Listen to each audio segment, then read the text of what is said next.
Gauri Suryavanshi, S मराठीमध्ये आपलं स्वागत। वळूया आजच्या बातमीकडे। दिंडोरी तालुक्यातील चिंचखेड येथे एकच वेळेतील बिबट्यांचे दर्शन झाल्याने शेतकऱ्यांमध्ये नागरिकांमध्ये भीतीचे वातावरण निर्माण झाले असून या बिबट्यांचा त्वरित बंदोबस्त करावा अशी मागणी शेतकऱ्यांनी व नागरिकांनी केली आहे। गेल्या कित्येक दिवसांपासून चिंचखेड व परिसरात या बिबट्यांचा मोठ्या प्रमाणात वावर वाढला असून या बिबट्यांनी शेतकऱ्यांच्या गायी, शेळ्या, कुत्रे यांच्यावर हल्ले करून ठार केले।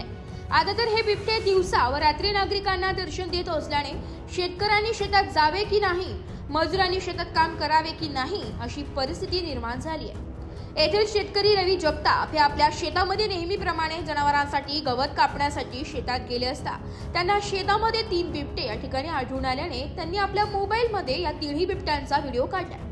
गावाच्या चारही बाजूला संबंधित विभागाकडून पिंजरे लावण्यात आले, मात्र या पिंजऱ्यामध्ये बिबट्यांचे भक्ष्य कोणी ठेवायचे असा प्रश्न देखील रवी जगताप यांनी उपस्थित केलाय। याशिवाय हे बिबटे पकडल्यानंतर ते कुठे नेतात व कुठे सोडतात असा देखील प्रश्न उपस्थित केला जातोय। गावकऱ्यांनी लोकवर्गणी गोळा करून या पिंजऱ्यामध्ये शेळी ठेवायची पाळी येते तर संबंधित विभाग काय करते असा देखील प्रश्न उपस्थित केला जातोय।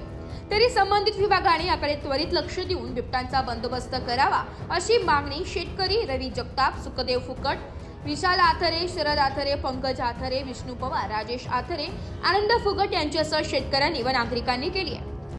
मी विशाल विठ्ठल आथरे, चिंचखेड उंबरखेड शिवरती आपलं क्षेत्र आहे आणि तिथं वैरणीसाठी गवत केलेलं आहे आणि इतकं बिबट्याची दहशत झालेली आहे। ह्याच ठिकाणी ग्रुपने 3 बिबटे आम्ही काल बघितले, त्याचा व्हिडिओ पण आहे आमच्याकडे। याच्यामध्ये वन विभाग अतिशय दुर्लक्ष करत आहे। पिंजरे दिले, गावामध्ये 4 कोपऱ्याला 4 पिंजरे ठेवेल, त्यांना शाळायचा पत्ता नाही। म्हणजे तुम्हाला बिबट्या दिसला तर तुम्हीच पिंजरे आणा, तुम्हीच ठेवा, तुम्हीच शाळा लावा आणि त्यातल्या त्यात एवढं कष्ट करून एवढ्या गोष्टी करून बिबटे पकडले जात्या, ते ह्या गावातून घेणार, दुसऱ्या गावात सोडून देणार। म्हणजे त्यात काय होत नाही, फक्त एक मानसिक समाधान असं होतं का आमच्या बिबट्या पकडला आणि तो दुसऱ्या गावात सोडला।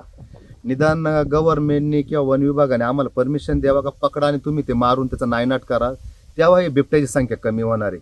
नाही तर 1 वर्षातून 2 वेळेस ते पिल्ल देत्या, ते 3 ते 6 पिल्ल एट अ टाइम तयार होता, 6 ते 12 प्रत्येक, असं एक गाव नाही का तिथं बिबट्या नाही।